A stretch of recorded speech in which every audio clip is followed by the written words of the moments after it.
জয় নিতাই, রাধে রাধে, নিতাই গৌর হরি বল। এই ভিডিওটা হলো আমার বাড়ির অনুষ্ঠানের। প্রত্যেক বছর আমার 11ই শ্রাবণ ইংরেজি 27শে জুলাই আমার বাড়িতে একটা অনুষ্ঠান হয়। মানে আমার বাবার মৃত্যু দিন আর কি। মানে বাবা 11ই শ্রাবণ মারা গেছিলেন 2020 সালে। তো ওই তিরোভাব যে দিনটা সেটাকে আমরা পালন করি, আমরা তিথি পালন করি না। সেই দিনকে আমরা পঞ্চতত্ত্বের আসন বসিয়ে মালসা ভোগের আয়োজন করা হয়। তো এটা আগের দিনের ভিডিও, তখন কেবলই শৃঙ্গার কমপ্লিট হয়েছে ভগবানের। এবং এই শৃঙ্গারটা আমার ভাইয়ের বন্ধু করেছে। আমার ভাইয়ের বন্ধু সৌভিক আছে, সৌভিকেই স্পেশালি এই শৃঙ্গারটা করেছেন। না হলে আমাদের শৃঙ্গার এরকম হয় না, এই প্রথমবার এরকম হয়েছে। তো অনুষ্ঠানের জন্য শ্রী গুরুদেব এসেছিলেন।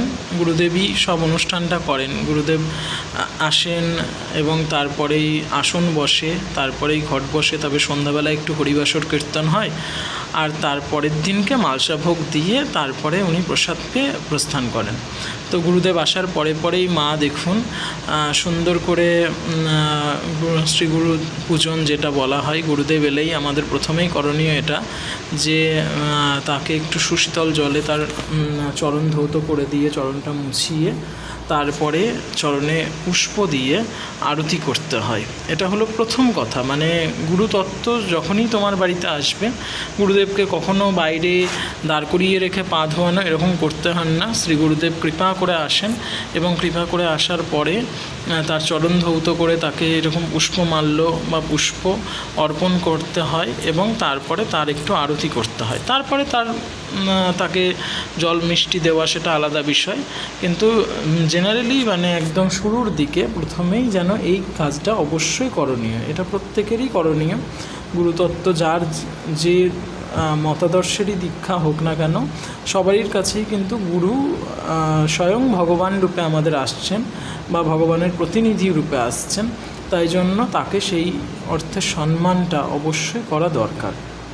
তো মাও সেটাই করছেন, মা আরতি করছেন শ্রী গুরুদেবের। তারপরে গুরুদেবের যে প্রসাদী মালা, সেটা আমার বাবার চিত্রপট, এটা আমার বাবার চিত্রপটে দেওয়া হচ্ছে। আমরা সেটাই করি, আমরা সবসময় শ্রী গুরুদেবের প্রসাদী মালাই বাবাকে দেওয়া হয়। আমরা এমনি আলাদা করে কিনে যে মালা পরানো সেটা আমি কিন্তু করি না। তো এরপরে দেখো আসন বসে গেছে, সুন্দর করে পঞ্চতত্ত্বের 5টা ঘট বসেছেন এবং 7টা আসন বসেছে। এই আসনে সাধারণত এই আসনগুলো কার কার হয়? একটা যুগল সরকারের আসন, 5টা পঞ্চতত্ত্বের আসন আর একটা গুরুতত্ত্বের আসন। এইভাবেই আসনগুলো বসে। যারা 64 মহান্তের ভোগ সম্বন্ধে জানো তারা জানো যে 64 মহান্তে আরও অনেকের আসন বসেন, কিন্তু আমাদের ক্ষেত্রে আমরা যেহেতু 7টা আসনেই ভোগ দিই, 7টা মালসা ওঠে, তাই জন্য আমাদের 7টা আসন বসেছে। আর এই যে অপরূপ শৃঙ্গার দর্শন করো, এই যে এই ফুলগুলো না, আমরা এইবার প্রথম যেহেতু খড়দায় অনুষ্ঠান হচ্ছে, তাই জন্য হাওড়া ফুলের মার্কেট থেকে এই ফুলগুলো কেনা হয়েছে। না হলে জেনারেলি ওই বাড়িতে আমাদের বেলডাঙ্গা বাজার থেকেই, আমরা ফুলের বাজার থেকেই কিনতাম। কিন্তু এই বছর একটু ওই কারণে শৃঙ্গার এবং পুষ্প শৃঙ্গার সবটাই মানে ভাই এবং ভাইয়ের বন্ধুই করেছে। আমরা এই ডিপার্টমেন্টটা ছিলাম না, নাহলে আমাদের এই সাজানোগুলো হয় না। আর এই অনুষ্ঠানের জন্য আমরা এই যেটা দেখতে পাচ্ছ প্লাইউডের যে সিংহাসন মতো যেটা আছে, এটা কিন্তু এই বছর কেনা হয়েছে। কেননা এর আগে তোমরা ভিডিওতে দেখেছো যে আমাদের সিংহাসন ছিল, কিন্তু এবার থেকে রাধা গোপীনাথ এইভাবেই বিরাজ করবেন। এবং রাধা গোপীনাথের পাশাপাশি দেখো এবারে গৌর গোবিন্দ সুন্দর মানে অঙ্গরাগ হয়েছেন। গৌর গোবিন্দ যে বিগ্রহ, তোমরা এর আগের ভিডিওগুলোই দেখলে লক্ষ্য করবে যে ওনার অঙ্গরাগ আলাদা ছিল। আমি আলাদা করে দরকার পড়লে কমিউনিটিতে তোমাদের একটা ছবি শেয়ার করে দেবো গৌর গোবিন্দের নতুন অঙ্গরাগের ভিডিও।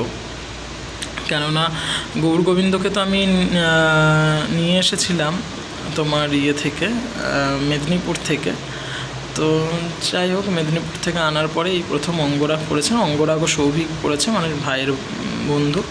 এরপরে দেখো ভোগ আরতির পরে ছবি, তখন ঘটের গামছা বা এগুলো সব সরিয়ে নেওয়া হয়েছে, আসনও প্রায় তুলে ফেলা হবে। সেই মুহূর্তে হালকা করে একটা ভোগের ক্লিপ নিয়েছি, কেননা সারাদিন এত ব্যস্ততার মধ্যে না ক্লিপ নেওয়া সম্ভব হয়ে ওঠেনি, তাই জন্য এইভাবেই তুললাম। জয় নিতাই, রাধে রাধে। কেমন লাগলো সবাই বলবে। নিতাই গৌর হরি বল।